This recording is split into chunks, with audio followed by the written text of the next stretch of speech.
কিভাবে করে? এই যে এটা খোলা। ইন্না লিল্লাহ। রূপের জাদুতে বুঁদ করা মায়াবী হাসি আর সম্পর্কের নতুন নাটক, ঠিক এভাবেই শুরু হয়েছিল সব কিছু।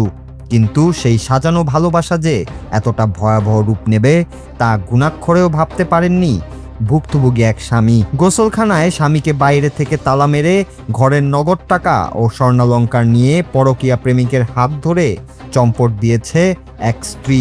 রাজধানীর কেরানীগঞ্জে ঘটে যাওয়া এই অদ্ভুত ও চতুর কাণ্ডে এখন পুরো এলাকায় তীব্র ক্ষোভ ও তোলপাড় সৃষ্টি হয়েছে। ভুক্তভোগী ব্যবসায়ী শেখ রাসেলের ভাষ্যমতে পারিবারিকভাবে তাসলিমা আক্তার রুমিকে বিয়ে করলেও বিয়ের কিছুদিন পর থেকেই প্রকাশ পেতে থাকে তার আসল রূপ। সামাজিক যোগাযোগ মাধ্যমে একের পর এক পরপুরুষের সাথে সম্পর্কে জড়িয়ে পড়ার জেরে দাম্পত্য কলহ চূড়ান্ত রূপ নেয়। ঘটনার দিন স্বামী অফিস থেকে বাড়ি ফিরে টয়লেটে ঢুকতেই সুযোগ বুঝে বাইরে থেকে লক করে দেয় স্ত্রী। এরপর ঘরের নগদ অর্থ ও মূল্যবান সোনাদানা ব্যাগে পুরে ফ্ল্যাটের দরজায় তালা লাগিয়ে প্রেমিকের সাথে পালিয়ে যায় সে। দীর্ঘক্ষণ বাথরুমে আটকে থাকা স্বামী ভেন্টিলেটর দিয়ে হাত বের করে চিৎকার করলে প্রতিবেশীরা এসে দরজার তালা ভেঙে তাকে উদ্ধার করে। এই যে এটা খোলা।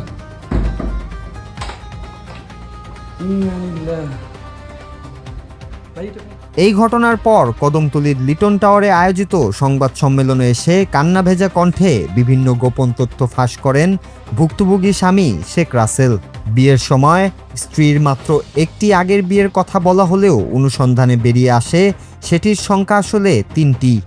ভুক্তভোগীর বিস্ফোরক দাবি, স্ত্রী ও তার কিছু স্বজন মিলে একটি সংঘবদ্ধ চক্র গড়ে তুলেছে, যারা বিয়ের নামে সহজ সরল পুরুষদের হানি ট্র্যাপে ফেলে লাখ লাখ টাকা ও গয়নাগাটি হাতিয়ে নেয়। আমি বিয়ে করার পূর্বেও তার 2টি বিয়ে হয়েছিল, যা সে গোপন করেছে।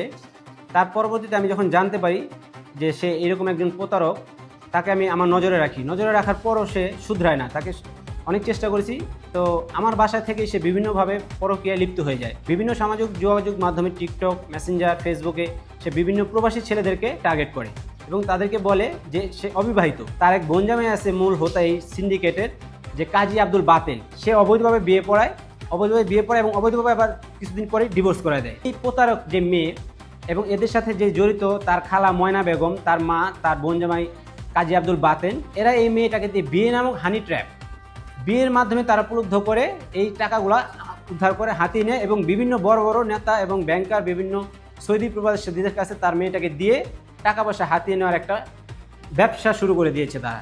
ইতিমধ্যেই এই প্রতারক স্ত্রী ও তার পরকীয়া প্রেমিকের বিরুদ্ধে থানায় মামলা দায়ের হয়েছে। তবে ভুক্তভোগী স্বামী বিচার চাইলেও পুলিশ এখনো অভিযুক্তদের গ্রেফতার করতে পারেনি। এমনকি মেয়ের বাবাও কোনো খোঁজ দিতে পারছেন না।